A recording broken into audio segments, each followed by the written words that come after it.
বাগান করার কত সুবিধে। অবসর সময় বাগান করতে গিয়ে এতই ব্যস্ত হয়ে থাকি যে আলতু ফালতু সিরিয়াল দেখার জন্য সময় নষ্ট হয় না। তারপরে কি বলতো, উপরি পাওনা মানসিক অস্থিরতাটাও অনেক কমে যায়। আর গাছের নেশা করতে করতে এমন হয়েছে, এখন আর শপিং মলের নেশাটা কমে গেছে, এখন নার্সারির নেশা চেপেছে। নার্সারি টু নার্সারি ভিজিট করছি, কোথায় কম দামে গাছ পাওয়া যায়, কোথায় ভালো গাছ পাওয়া যায়। তার ফলে খরচাটাও অনেক কমছে, শপিং মলে ঘোরার যে খরচাটা সেটা কমছে। এবং কী হচ্ছে বলো তো, অনেক কম খরচায় গাছের জিনিসপত্র, পট এটা ওটা কিনতে পারছি। আরও একটা যেটা হচ্ছে, ফোনে ফালতু কথা বা ফালতু সময় নষ্ট না করে, কুটনামি না করে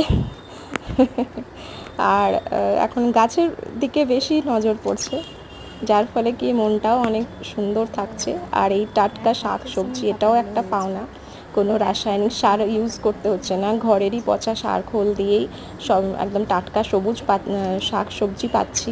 কোনো রাসায়নিক সার ইউজ হচ্ছে না, সেহেতটাও ভালো থাকছে।